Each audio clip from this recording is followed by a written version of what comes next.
तो ये सब कुछ कैसे करेगी? कहीं अपने आप को किसी मुसीबत में न डाल लेना। सोचते हैं डरपोक लोग, और तुम्हें जंगली बिल्ली सोच मत तो सीधा पंजा मार, झपटता। मैं तेरे हाथ बांध रहा हूं ताकि तू मुझ पर झपट्टा ना मारे। अब सुन मेरी बात, जैसा मैंने बोला कि हमें अरमान को बचाना है। शाम को 6 बजे सारे प्रूफ लेके आसमा के अगेंस्ट मेरे को मिल, मेरे नए एड्रेस पे, और उसके बाद बाजी हम बैठेंगे। अरमान होगा जेल से बाहर, इंसान मिलकर रहेगा और जिसने जुर्म की उसे सजा भी मिलेगी।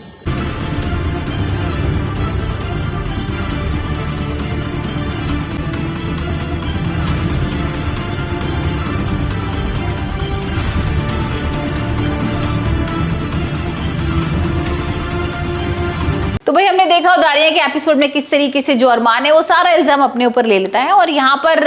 एकम जो है वो तो पकड़ने आई होती है आसमा को, लेकिन यहाँ पर वो लेके जाती है अरमान को जेल। भाई हमने देखा था ना कि जो अरमान है वो फेरे लेता है यहाँ पर और बहुत इमोशनल भी हो जाता है, और वो फेरे के टाइम उसको बहुत सारे वादे भी करता है आसमा को, और बोलता है कि मैं तुम्हारा साथ कभी नहीं छोड़ूंगा और मैं तुम्हारा ट्रस्ट भी कभी नहीं छोड़ूंगा, तुम्हारे साथ कभी विश्वासघात नहीं करूंगा, कभी धोखा नहीं दूंगा, तुम्हें सबसे पहले रखूंगा, और मैं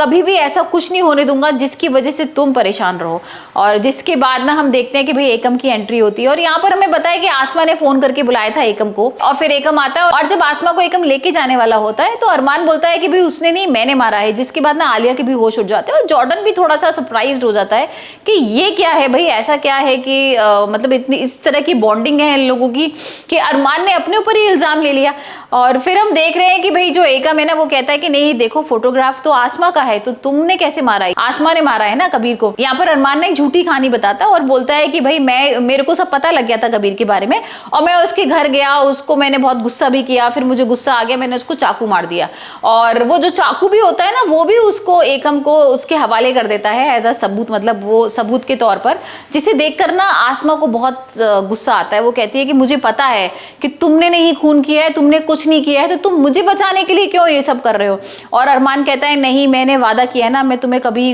परेशान नहीं होने दूंगा, और मैं सबसे पहले अगर कुछ भी होगा ना तो मैं चीजें झेलूंगा। और इसके बाद हम देख रहे हैं जो अरमान है वो एकम के साथ जेल जा रहा है, और फिर हम देख रहे हैं एपिसोड में कि जो आसमा है वो अरमान से जेल में मिलने जाती है, बहुत इमोशनल भी हो जाती है, दोनों एक दूसरे के गले लगाते हैं, और यहाँ पर आसमा बोलती है तुमने ऐसा क्यों किया मेरे साथ, और तुमने क्यों अपने ऊपर सारा इल्जाम ले लिया? और फिर आसमा कह रही है कि अब जो भी होगा ना मैं 24 घंटे का टाइम ले रही हूँ, और मैं अब जो मेन कातिल है ना उसको ढूंढ कर ही रहूंगी। और फिर इंस्टाग्राम पर बहुत सारी वीडियोस भी आए जिसमें हम देख रहे हैं कि जॉर्डन को आसमा और आलिया मिलकर टॉर्चर कर रहे हैं, वो एक जाल में उसको बंद कर देते हैं और उससे पूछ रहे हैं कि भाई अब तुम बताओ कि क्या है सच, और किसने मारा है, क्या तुमने मारा है, या अगर तुमने नहीं मारा है तो तुम्हें कबीर की बॉडी कहां से मिली, तुम्हें कबीर के बारे में कैसे सब कुछ पता है? तो हो सकता है कि अब जो जॉर्डन है वो आलिया के बारे में सच बता दे, हो सकता है भाई आलिया को जेल हो जाए, क्योंकि हमने देखा था ना कि आलिया ने किस तरीके से आसमा और अरमान को अलग करने के लिए क्या क्या कुछ नहीं किया था, तो हो सकता है कि इन सब के पीछे आलिया का हाथ हो।